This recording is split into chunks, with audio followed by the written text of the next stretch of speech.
Hello ladies and gentlemen, in third episode about AK Interactive Toyota. Today mainly about the base. I had a wooden block ready for use in this project, but it needed to be painted black. I did so, and while I was carrying it home from the basement, it unfortunately fell out of my hand. I broke the corner, and after a series of quite inappropriate words when you would only hear, I started to wonder what to do with this problem. It was planned as easy and quick work, but after this it became a quite big and difficult to remove problem. I thought that somehow I would bring this stand to the right look, so I started working on it as if nothing had happened. I cut out the previously prepared photos and printed the Toyota logo on a plain piece of paper. Not an even that cute white, but on recycled paper that is grayer than typical white.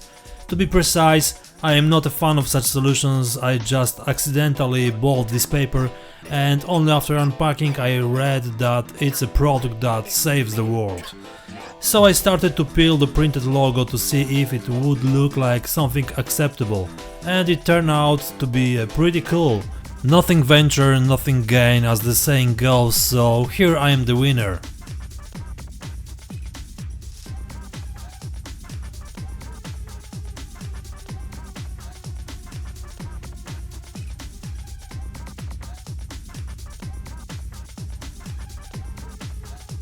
I glued it to the base using regular PVA glue.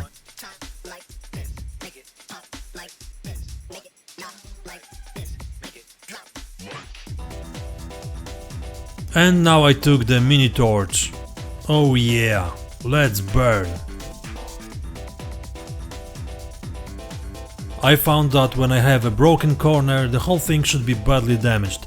For a moment I was thinking about giving this stand to the children in the yard so that they would destroy it properly in natural conditions, but it would be too uncontrolled, so I left this game for myself. Well, now look how the controlled destruction process proceeded. To be honest, it was completely spontaneous, and I had the thought all the time not to overdo it with the amount of effects. It was very easy to do this when you are not sure what result you will get. I had nothing to lose, and even the cost of these little pictures was so small that in case of failure I could reprint them.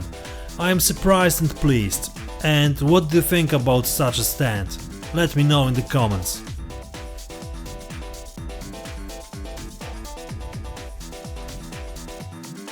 The truth is that the stand is very important. You can even say that this is crucial. Why I'm saying that? Because I believe that it's an element that on the one hand can draw attention to the model, and on the other hand be a neutral background for displaying the model. Maybe I will explain it with an example. Take for example the Citroën CV11 model from Tamiya. You can build it in one evening and paint another, nothing fancy and spectacular. But if we use a stand with some elements in form of a logo, photos or even small pieces of equipment to display it, the perception of such project as a whole will immediately change. On the other hand, if we have a model of a vehicle made of several sets with non-standard equipment and other great accessories, then an ordinary black box with a subtle inscription will only be the necessary base on which this model stands and won't distract from the work we want to show off. That's why I think that each model should stand on the base, and it's only up to the author how it will look like and what role it will fulfill. Relating what I said to the current project, now looking at the finished piece as I record these words, I must say that what I did on this piece of wood was a good step towards getting attention. The model is small, but due to the great effects on the base, I am sure that it would attract attention if it appeared on the table next to the other models, even larger ones. So for now I leave the final evaluation to the viewers.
Pipes are an important element of this scene. The implication is a piece of some oil pipeline somewhere in the desert that is controlled by a rebel group. It would be perfect to have some valves, but I had nothing in my stash and ordering was out of the question because I had some deadline. Maybe next time I will choose some great installations with a lot of valves and strange pipe arrangements. 3D printing? Who knows? As a modeler, you probably know that feeling when you look at something and the first thought you have is a question how I can use it in my dioramas. That was exactly in the case of plastic tubes you see here. I had them from my wife and she had makeup brushes in them. They are perfect for using because they are quite hard and had the right diameter. I cut them to length and made stands for them. The larger pipe will lie lower on the transverse short pieces. Two thinner ones will be placed on the supports. As you can see, almost everything has been prepared from plastic elements. I used a piece of masking tape to make an imitation of a pipe cover. Of course, I tried to copy the structure from photos that can be easily found on the internet. There is so much of it that you can get lost at some point, but the simplest solutions are the best.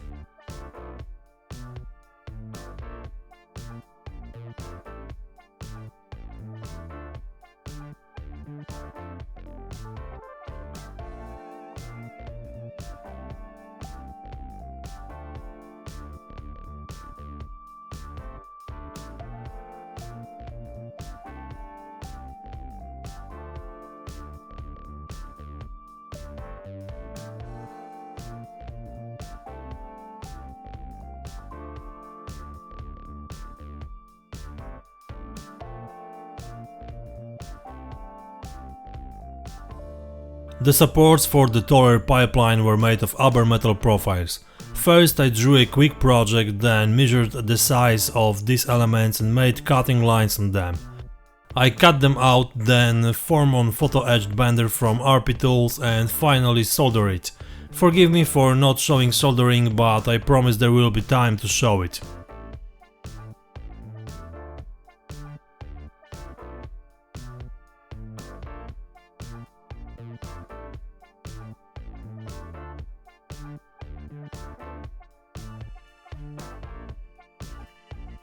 After all, the three supports are ready and rather heavy to damage.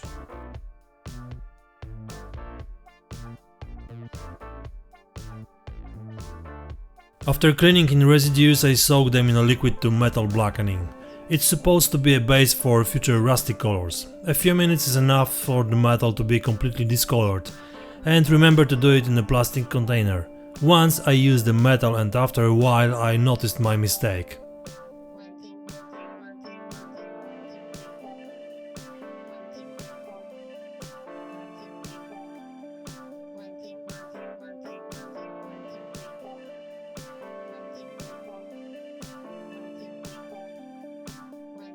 Okay, the supports are drying and I can paint the pipes. First, of course, I cleaned them with the model degreaser and then covered with a grey undercoat. I used Hull Red from Tamiya to paint all of them.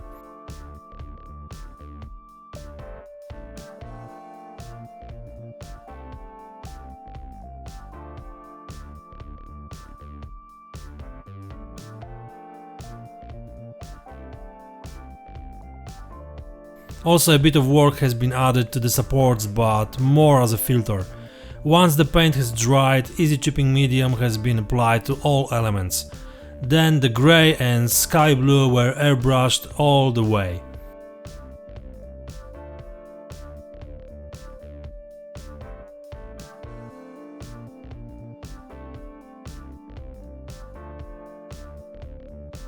The coolest fun is just beginning.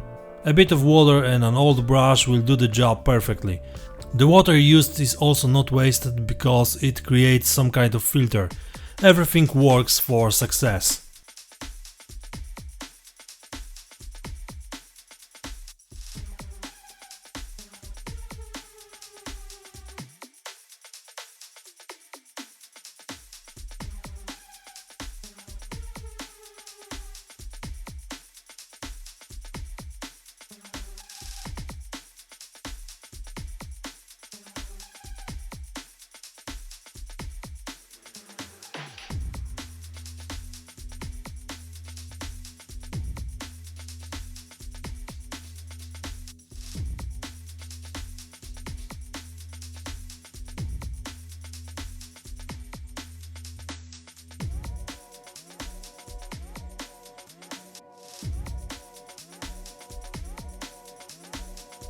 I don't even remember when I do some work with rusty pigments in the way I'm going to do now.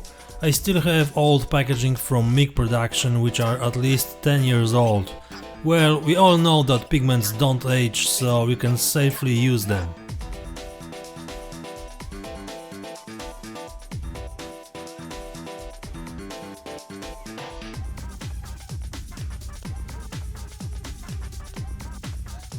There is a lot of rust on the pipes.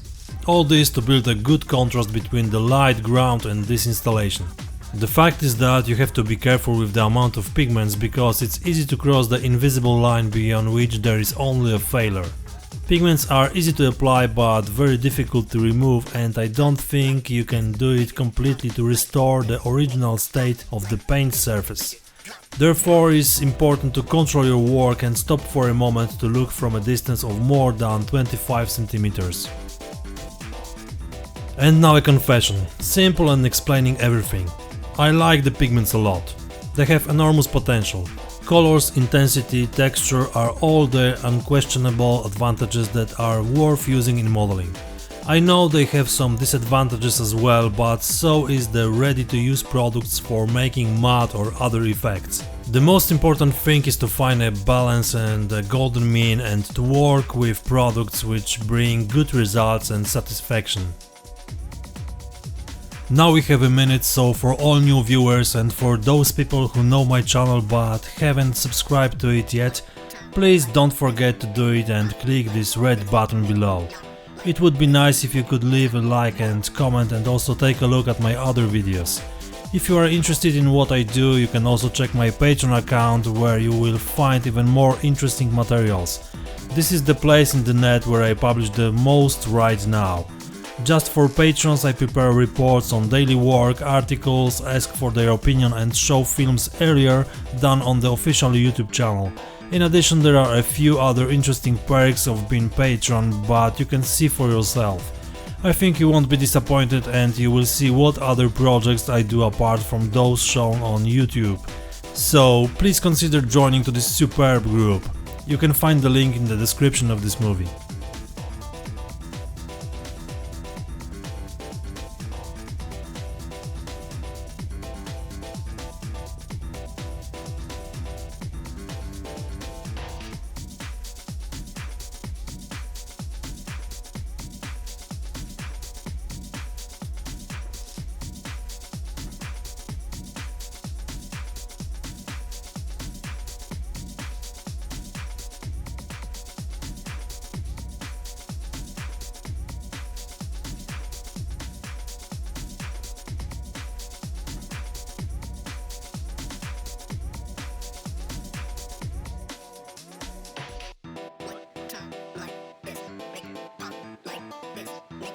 All the elements that were supposed to be rusty are already rusty, so it's time to install on the stand.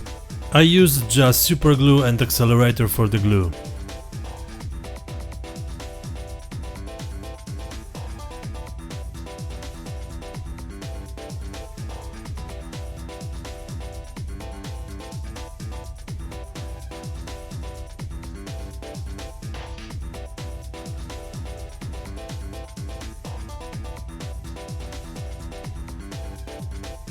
Now you can clearly see the difference between individual pipes. Different colors and a different amount of rust at the same time clearly separate individual pipelines but also harmonize well with each other. You can see that it's not a fresh construction and it has already worked out. Even before I started working on the ground, the whole thing was covered with the thin layer of Tamiya thinner as a pigment fixer. They work perfectly, but you need to apply it from a greater distance if you have applied large amounts of pigments.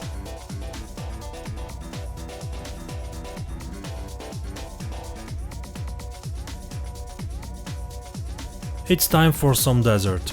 I marked the border of asphalt and sand and started applying the finished product to prepare cracked dry earth. Previously I hadn't had the opportunity to use this product and I wasn't satisfied with the effect obtained on the entire surface. Some places looked perfect but others were unacceptable.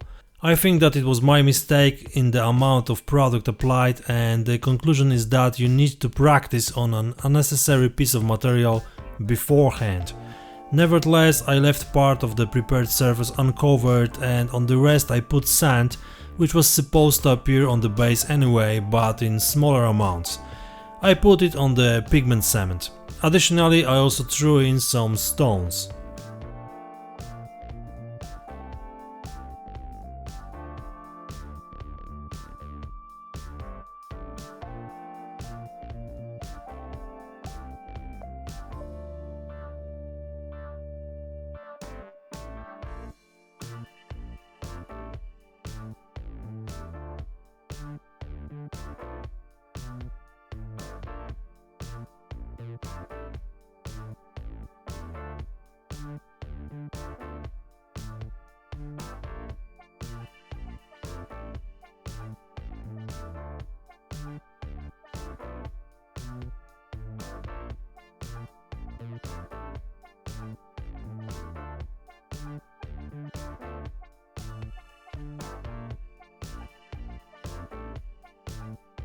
It may be controversial, but the dry grass has added a bit of variety to the surface.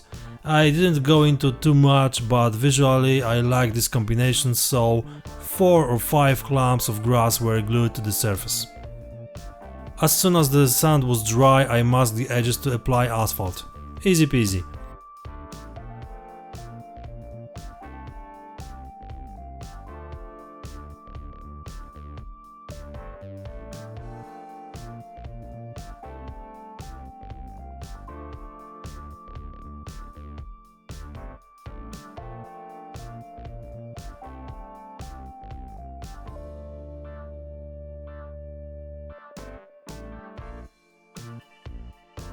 I immediately formed the surface as I wanted, and when the edges dried up I took off the tape to finally even it the whole surface.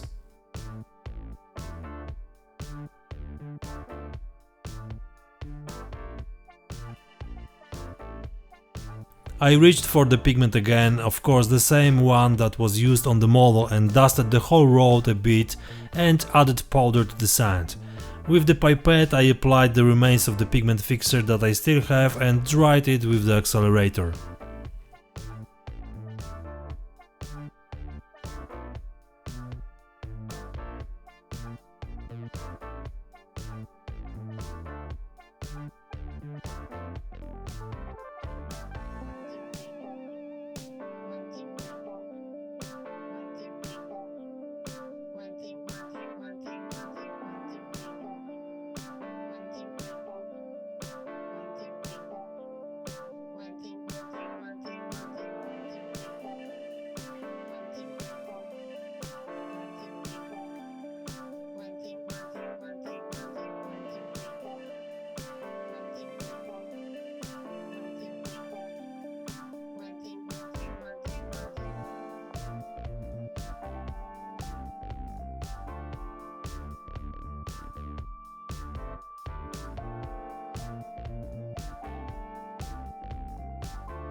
We are almost at the end of the works. I supplied 2 resin figures for Toyota.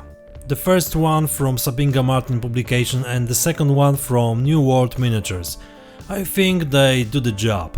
If you want to see how I paint the driver, I would like to inform you today that in the next episode I will show you how to paint the figure from start to finish.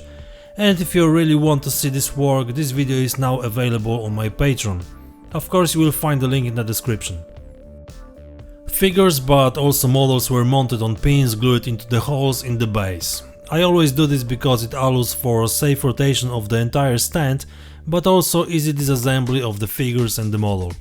Of course you can stick the models permanently, but in this case it's not possible to pack the models separately for shipping, which will significantly increase the risk of their damage on the way to the collector.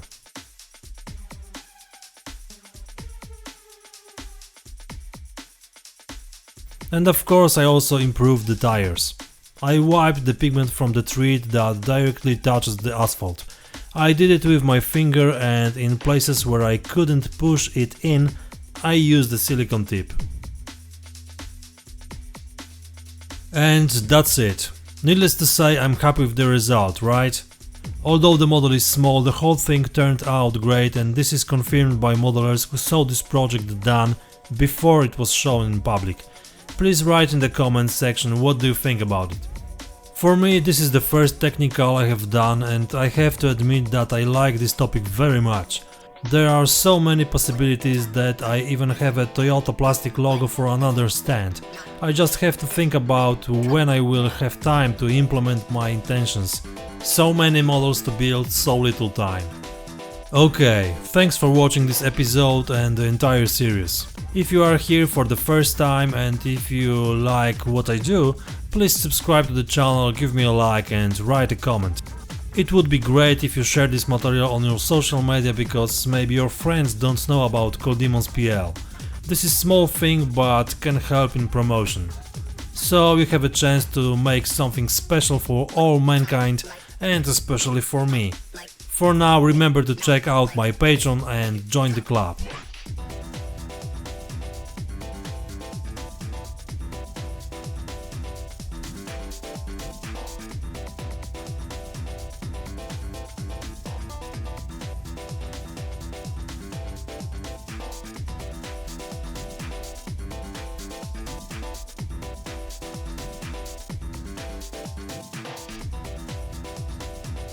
So, you are here, so I'm sure that you want to take part in draw. As you can see, today I have something extra to offer, and it's the book prepared by Max Lumiere, Technicals. What do you need to do to have a chance of getting this book? Share this video on your social media, subscribe the channel, like this video and write a comment coldemonspl, or even more if you want. The results will be announced on Monday. Good luck! That's all for today. See you next time. Cheers!